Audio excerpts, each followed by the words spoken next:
नमस्कार दोस्तों, मैं रजिस्टर चौधरी आपका आपके YouTube channel YS maths classes पर स्वागत करता हूं। दोस्तों, जैसा कि यहां पर बताया जा रहा है कि 8वां वेतन आयोग लगने से आपकी सैलरी 2 गुना या 3 गुना बढ़ जाएगी। ऐसा बिल्कुल नहीं होने वाला है। आप इस वीडियो के माध्यम से देख सकते हैं। अगर अभी तक आपने चैनल को सब्सक्राइब नहीं किया, सब्सक्राइब करें, वीडियो को लाइक करें और ज़्यादा से ज़्यादा शेयर करें ताकि ये वीडियो उन सभी दोस्तों के पास पहुंचे जो 8वां वेतन आयोग लगने का इंतजार कर रहे हैं। तो आइए इसकी कैलकुलेशन आपको समझाते हैं कि आपकी सैलरी 2 गुना या 3 गुना कैसे नहीं हो सकती। तो यहाँ पर देखिए, अगर आपकी बेसिक सैलरी इस समय 18,000 रुपये है और 58% आपको डीए मिलता है, तो आपकी बेसिक सैलरी और डीए मिलकर 28,440 हो जाते हैं। अब अगर फिटमेंट फैक्टर 8वीं वेतन आयोग में 2 मिलता है तो आपकी बेसिक सैलरी 18,000 से बढ़कर 36,000 रुपये हो जाएगी। तो कितना डिफरेंस हुआ आप यहाँ पर देख सकते हैं, 7,560 रुपये का डिफरेंस हुआ, क्योंकि जब आपकी 8वां वेतन आयोग लगेगा तो जो डीए है वो 0 हो जाएगा।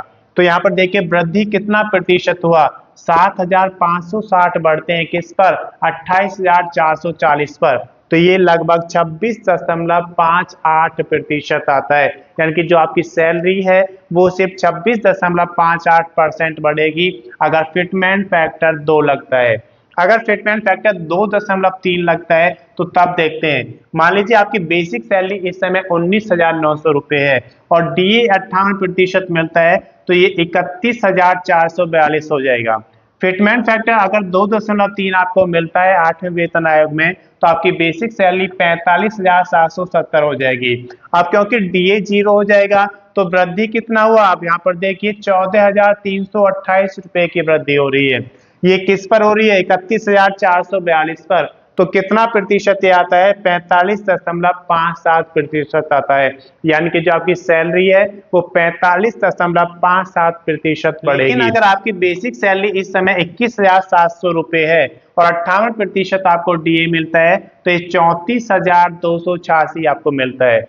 8वें वेतन आयोग में अगर फिटमेंट फैक्टर 2.5 लगता है तो ये 21,700 से बढ़कर 54,250 हो जाएगा। अब देखिए वृद्धि कितना हुआ, 19,964 रुपये का। किस पर हुआ, 34,286 पर। तो कितना प्रतिशत हुआ आप यहाँ पर देख सकते हैं, लगभग 58.2% सैलरी में वृद्धि हो सकती है।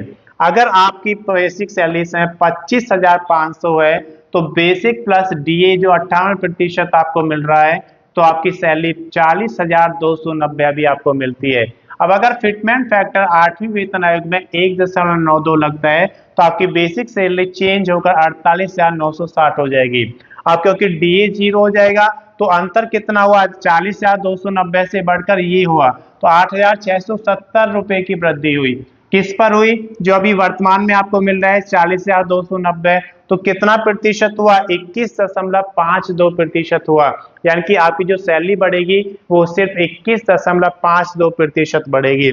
लेकिन अगर फिटमेंट फैक्टर 2.86 लगता है तो देखिए क्या होगा, 29,200 यहाँ पर हमने बेसिक सैलरी लिया है, तो डीए के साथ ही आपका 58% लगकर 46,136 हो जाता है। और अगर 8वीं वेतन आयोग में फिटमेंट फैक्टर 2.86 लगेगा तो आपकी बेसिक सैलरी चेंज होकर 83,512 हो जाएगी।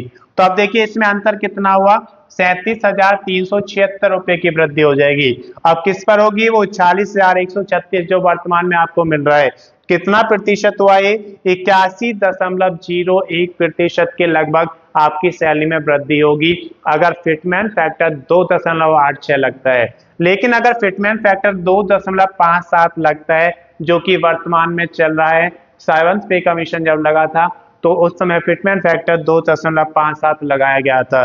तो मान लीजिए इस समय आपकी बेसिक सैलरी 35,400 है और डीए पर 58% मिलने से ये आपको 55,932 रुपये हो जाता है। लेकिन अगर फिटमेंट फैक्टर 2.57 रहेगा तो ये बेसिक सैलरी बढ़कर 90,978 हो जाएगी। तो वृद्धि की अगर बात करें तो यहाँ पर 35,040 रुपये की वृद्धि होगी और परसेंटेज की बात करें तो 35,040 बढ़ेंगे किस पर, 55,932 पर। तो ये लगभग 62.66% आपकी सैलरी इंक्रीज होगी, यानी कि बढ़ जाएगी। लेकिन अगर बेसिक सैलरी आपको 44,900 रुपये मिलते हैं तो जो आपका बेसिक प्लस डी 58% मिल रहा है आपको 70,942 हो जाएगी। वहीं अगर फिटमेंट फैक्टर 2.08 लगता है तो 8वें वेतन आयोग में आपका बेसिक 44,900 से बढ़कर 93,392 हो जाएगा। अब अगर वृद्धि की बात करें तो 22,450 रुपए बढ़ेंगे। किस पर बढ़ेंगी? 70,942 पर। तो जो प्रतिशत वृद्धि होगी आपकी सैलरी में वो 31.64% आएगी। लेकिन अगर आपका बेसिक इस समय 47,600 रुपये है तो 58% डीए के साथ ये 75,208 रुपये आपका हो जाता है। लेकिन अगर फिटमेंट फैक्टर 8वें वेतन आयोग में 1.86 लगेगा तो आपका 8वें वेतन आयोग में बेसिक 88,536 हो जाएगी। तो वृद्धि देखिए यहाँ पर कितना हुआ? 13,328 रुपए का।